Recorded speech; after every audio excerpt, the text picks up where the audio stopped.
আসসালামু আলাইকুম প্রিয় শিক্ষার্থী, আজকে আমি আলোচনা করব কেস বার্ট রিটেন বাই মায়া অ্যাঞ্জেলিও। তো মায়া অ্যাঞ্জেলিও তার সম্পর্কে তার পাস্ট নিয়ে অনেক ইভেন্টস হিস্টোরি রয়েছে। তো সে যখন একসময় যখন চাইল্ড ছিল, তখন তার এক আত্মীয় তাকে কী করছিল, দর্শন করেছিল। আর এটা তার পরিবার জানতে পেরে ওই দর্শককে কী করে হত্যা করেছিল। আর এই সে নিজে মনে করতো যে তার এই দর্শনের জন্যে, মানে হত্যার জন্য সে দায়ী। এই জন্য সে প্রায় দীর্ঘদিন কারোর সাথে কথা বলে নাই। হ্যাঁ, এরকম তার জীবনে আরও অনেক ছোট ছোট ইভেন্টস রয়েছে। তো সে তার বহুবিধ ট্যালেন্ট রয়েছে। সে ছিল ফেমিনিস্ট, সে ছিল যে রাইটার, পোয়েট, হ্যাঁ, সো অন। তো সে সবসময় যে মুক্তি, ফ্রিডম নিয়ে কথা বলতো, ফ্রিডম নিয়ে তার লেখালেখি করতো। তো দ্য কেজ বার্ড এই কবিতারও সে স্বাধীনতার জন্য সে স্বাধীনতার পক্ষে সেই কবিতাটি লিখেছে। তো এই কবিতায় দুইটা ইঙ্গিত পাওয়া যায়। একটা হচ্ছে যে ফ্রিডমটা হতে পারে, আমরা জানি ইউরোপ আমেরিকাতে হোয়াইট এবং ব্ল্যাক যে পিপল, তাদের মধ্যে সবসময় একটা দ্বন্দ্ব থাকে, হ্যাঁ, ডিসক্রিমিনেশন থাকে। সো সেখানে সে হতে পারে ব্ল্যাক পিপলদের ফ্রিডম এই নিয়ে কথা বলেছে, অথবা সে ফ্যামিনিস্ট, যে নারী যা যে অপ্রেসড এবং সাপ্রেসড নারী অধিকারের জন্য সে কথা বলেছে। এরকম ক্রিটিকদের মধ্যে বিভিন্ন মতভেদ রয়েছে। সো কেজ বার্ড মানে খাঁচায় বন্দি পাখি, রিটেন বাই মায়া অ্যাঞ্জেলিও। দেখি আমরা কি বলেছে।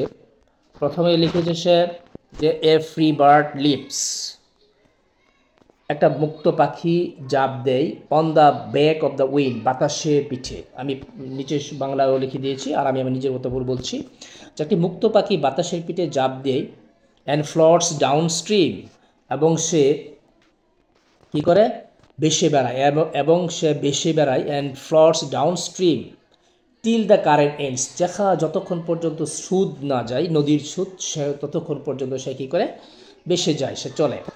আচ্ছা, তারপরে বলছে and dips his wings in the warrant sun rays, এবং তার যে পাখাটি কমলা রঙের সূর্যের রশ্মিতে সে কী করে, ঢুকিয়ে দেয়, প্রবেশ করায়। And dears two claim the sky, এবং সে নিজেকে, আকাশটা নিজের বলে দাবি করতে সাহস করে। সো এই প্রথম স্ট্যান্ডাতে অ্যাকচুয়ালি একজন ফ্রিডম পাখি কীভাবে সে চলাফেরা সেটা বলছে।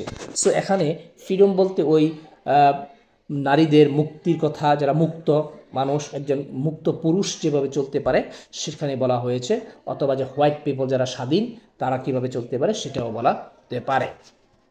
এবার আমরা সেকেন্ড স্ট্যান্ডার্ড দেখি কি বলছে।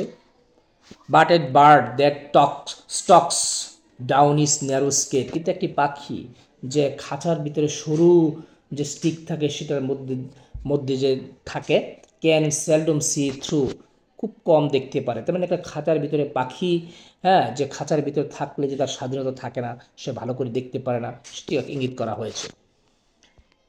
হিস বার্ডস অফ রেস, তার রাগের শিখগুলো পেরিয়ে সে খুবই কম দেখে। হিস উইংস আর ক্লিপড অ্যান্ড, তার যে পাখাগুলি কী করে থাকে, ছাটা থাকে, বাঁধা থাকে, কাটা থাকে। তারপরে বলছে যে হিস ফিট আর টাইট, তার পাগুলি বাঁধা থাকে। So he opens his throat to sing, কিন্তু এই অবস্থায়ও, এই প্রতিবন্ধকতার মধ্যেও সে মুখ খুলে গান গাওয়ার জন্যে, স্বাধীনতার জন্যে, সে মুক্তির জন্য গান গেতে সাহস করে। আচ্ছা, তারপরে দেখি বলছে দ্য কেজ বার্ড সিংস, একটা খাঁচায় বন্দি পাখি গান গায় উইথ এ ফিয়ারফুল ট্রিপ, ভীতিকর এক সুরে। হ্যাঁ, খাঁচার ভিতর থাকে সে পরাধীন। এখানে আসলে পরাধীন নারীদেরকেও বোঝানো হতে পারে, আবার পরাধীন ব্ল্যাক পিপলদেরকেও বোঝানো হতে পারে। অফ থিংস আননোন, অজানা কিছুর জন্যে সে গান গেয়ে বেড়ায়, অজানা কিছু জন্যে, মানে স্বাধীনতার কাছে অজানা।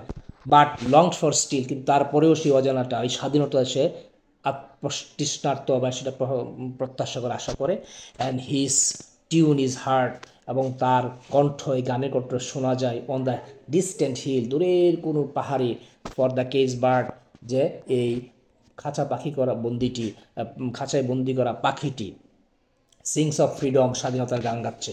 যে খাঁচায় বন্দি করা পাখিটি যে স্বাধীনতার জন্য গান গাচ্ছে তারই কথা দূরের কোথাও পাহাড়ের থেকে শুনে যায়, এবং ততদিন শোনা যাবে যতক্ষণ পর্যন্ত না সে স্বাধীন হবে। আচ্ছা, তো আশা করি তোমরা এই কবিতাটি বুঝতে পেরেছ। হ্যাঁ, যে এটি একটি যে মুক্ত পাখি মানে মুক্ত মানুষের মানে স্বাধীন, যারা পরাধীন তারা স্বাধীনতার জন্য প্রত্যাশা আশা সেটি তুলে ধরা হয়েছে, অথবা যারা নারী আছে সমাজে, যারা অত্যাচারিত ডমিনেটেড, তাদের স্বাধীনতার কথা বলা হয়েছে। সো আমি এই কবিতার এখন সামারিটা বলে দিই তোমাদের সুবিধার্থে।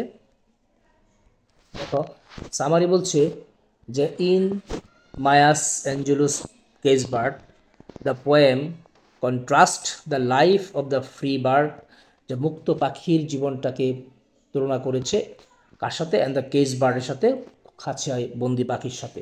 To explore the theme of the freedom and operation, যে স্বাধীনতার থিম অথবা অত্যাচারের থিমটা তুলে ধরার জন্যে। The free bird flies freely and enjoy life without limitation, মুক্ত পাখি কী করে?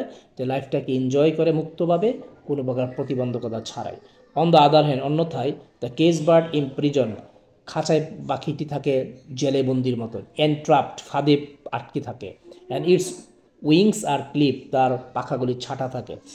In spite of its limitation, যে এটার সীমাবদ্ধতার পরেও, it sings a song on hope, এটি আশার উপরে গান গায়, স্বাধীনতার গান গায়, and represents the desire of for freedom, এবং স্বাধীনতার জন্য প্রত্যাশা করে। And persist in the face of oppression, হ্যাঁ, অত্যাচারিতের মুখে থেকেও স্বাধীনতার গান গায়। তারপরে বলছে দেখো, the poem upholds the struggle on oppress people and their strong desire for liberation, এই কবিতায় কবি অত্যাচারিত মানুষের সংগ্রামটা তুলে ধরেছে এবং যে তাদের শক্ত প্রত্যাশা স্বাধীনতার সেটি তুলে ধরেছে। সো আশা করি তোমরা এটি বুঝেছো। এবার আমি এই কবিতার কিছু মেটাফোর নিয়ে আলোচনা করি। দেখো, metaphor, line of the poem, a free bird leaps, সেটি তুলনা করা হয়েছে ফ্রি পিপল, মুক্ত পাখি, কার সাথে? দ্য ফ্রি বার্ডের সাথে তুলনা করা হয়েছে। কেন তুলনা করা হয়েছে? To show the freedom of free people, মুক্ত মানুষের স্বাধীনতাটা তুলে ধরার জন্য মেটাফোরটা ব্যবহার করা হয়েছে। তারপরে দেখো কি বলছে, দ্য কেস বার্ড সিংস, এখানে caged bird oppressed people, the caged bird সাথে তুলনা করা হয়েছে to show how the oppressed people are dominated, কীভাবে যে অত্যাচারিত মানুষদেরকে ডমিনেট করা হয় এটি তুলে ধরার জন্য বলা হয়েছে। তারপরে সে and desire to claim the sky, এটি করা হয়েছে ভাস্টনেস অফ ফ্রি পিপল, মুক্ত মানুষের বিশালত্ব। তারপর হচ্ছে স্কাই, হ্যাঁ, আমরা জানি আকাশ সীমাহীন, এদের সাথে তুলনা করা হয়েছে।